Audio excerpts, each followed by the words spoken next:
Hello guys, আবারও চলে এসেছি তোমাদের সামনে একটা নতুন ভিডিও নিয়ে। আজকে হলো শুক্রবার মর্নিং মানে কিয়ানা রাত্রিবেলার অন্নপ্রাশনের প্রোগ্রাম শেষ করে আমরা রাত্রে সবাই রেস্ট করে নিয়েছিলাম। তারপরে সকালবেলা ফিরে এসেছি। সকালবেলা সবাই যে যার মতন ঘুম থেকে উঠে চা ব্রেকফাস্ট মানে ব্রাশ ট্রাশ করে সবাই ফ্রেশ হয়ে গেলাম। सुबह सुबह सब ड्यूटी कर रहे मोबाइल पे। इधर सोनू भैया, उधर सोनाली, इधर आंटी।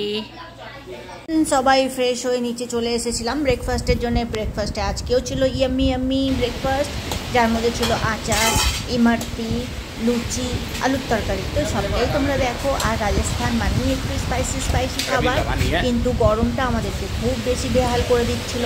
কিন্তু সব ভালোবাসার মধ্যে গরমটাকে আমরা পেছনে ফেলে নিজেদের মধ্যে এনজয় করছিলাম। ইমারতি তো সবাইকার ফেভারেট, আমার তো অবভিয়াসলি ফেভারেট, আমার কেন আমাদের বাড়ির সবাইকার। তো আমার কর্তামশাই ইমারতি নিয়ে বসে আছে হাতে করে, কি আমার ফটো তোলো। তারপরে সবাই মানে আমাদেরকে প্লেট দিয়ে দিল, আমিও থালাবাটি নিয়ে বসে পড়লাম খাওয়ার জন্য। ভালো নাস্তা যেহেতু খেতে তো হবে, রাজস্থান ফেমাস আলু খেতে বসে দেখো এন্ড ইমারতি। তো চলো আমরা জল খাবারটাকে কমপ্লিট করি আগে, ব্রেকফাস্টটাকে। তারপরে এই দেখো আবার ইমারতি দেখাচ্ছে, কেমন হয়েছে অবশ্যই কমেন্টস করো। চলো তারপরে এদিকে দিদিরা, বেয়ান মশাই সবাই বসে পড়লো। ভাগ্নেও খেতে বসে গেছিলো, এই ভাগ্নে জয়পুর থেকে এসেছিলো। তো সবাই নিজের মতন জায়গা করে অ্যাডজাস্ট করে বসে পড়ছিল, কারণ সবাইকারই খিদে পেয়েছিল। সকালবেলাটা একটা লেট নাইটের পরে ব্রেকফাস্টটা সবাইকার নিট। তো সবাই নিজের মতন বসে পড়লো ব্রেকফাস্ট করতে। তারপরে ডাইরেক্ট চলে আসবো তোমাদের কাছে দুপুরের লাঞ্চ নিয়ে। ব্রেকফাস্টের পরে অনেকক্ষণ গল্প টল্প করার পরে চলে এলাম দুপুরে ডাইরেক্ট লাঞ্চ নিয়ে তোমাদের সামনে। তো লাঞ্চের জন্য সবাই প্রস্তুত, সবাইয়ের মুখে হাসি দেখো লাঞ্চ দেখে। সব থেকে আগে তো আমার মুখে হাসি। তো সবাই এক লাইন দিয়ে খেতে বসে গেছে, কারণ খিদে সবাইকার পেয়েছে। আর যারা মাটন খাবে না তাদের জন্য হচ্ছে ডিম।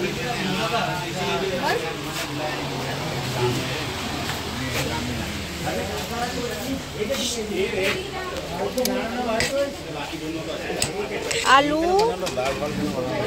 আরে যারা ভেজ খাবে গট্টা না, আলু পটল, রায়তা, পাপড়, সালাদ, রাইস। চলো দাও, দে দাও। সবাই এখানে খেতে বসে গেছে।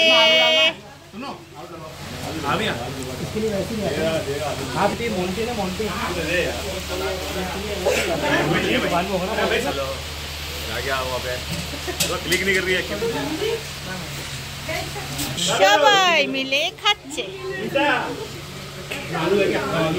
চলো বুলাওয়া আয়া হে, এখানে ভিড়। একবার ভেতরে পরিদর্শন।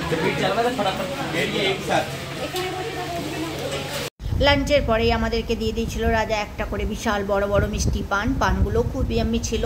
তারপরে মানে ভাত ঘুম দিয়ে আমরা সন্ধেবেলা আবারও রেডি হয়ে বেরিয়ে গেলাম আশ্রমের জন্য। আশ্রম মানে রামকৃষ্ণ আশ্রম, যেটা আজমের শহরে আদেশনগরের মধ্যে আছে। তো আমরা রামকৃষ্ণ ঠাকুরের দীক্ষিত, জানো তোমরা সবাই। তো আজকে অক্ষয় তৃতীয়া, তাই আমরা বললাম আমরা ঠাকুর মায়ের দর্শন করে আসি। আমরা গান্ধীধামে থাকলেও আমরা যেতাম, তাই জন্য তো সেখানে গিয়ে আমরা ঠাকুর মায়ের দর্শন করলাম।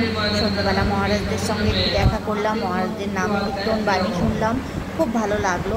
তো অবভিয়াসলি কথা যে মানে যে এখানে মন্দির জায়গাটাই এরকম, যেখানে সবাইকারই খুব ভালো লাগে। আর আমরা ঠাকুর মায়ের দীক্ষিত, যেহেতু ঠাকুরের জায়গায় যেতে পারলে মানে আমরা নিজেদেরকে অনেক ধন্য মনে করি। তো আমরা সেদিনকে অক্ষয় তৃতীয়ার দিনকে চলে গেলাম ঠাকুর মায়ের দর্শন করতে, একটু পুজো দিয়ে নিলাম। তারপরে ঠাকুর স্বামীজিদের একটু বাণী শুনলাম। তারপরে মহারাজের সাথে পরিচয় করে নিলাম। মহারাজকে বললাম আমরা গুজরাট থেকে এসেছি, আমাদেরকে এই মহারাজ পাঠিয়ে দিয়েছেন আপনার সাথে দেখা করবার জন্যে। উনিও খুব খুশি হলেন। তারপরে মহারাজ নিজে হাতে প্রসাদ দিলেন। তারপরে আবার আমরা বাড়ি ফিরে এলাম। বাড়ি ফিরে এসে দিদির ঘরের মধ্যে এক দুটো ফটো তুলে নিলাম। আজকের এই ভিডিওটা শুক্রবারের এইটুকুনি। যদি ভালো লাগে লাইক শেয়ার কমেন্টস করবেন, আর সাবস্ক্রাইব করতে ভুলবেন না কিন্তু, পাশে থাকবেন। আর বারবার বলছি সবাই দেখবেন।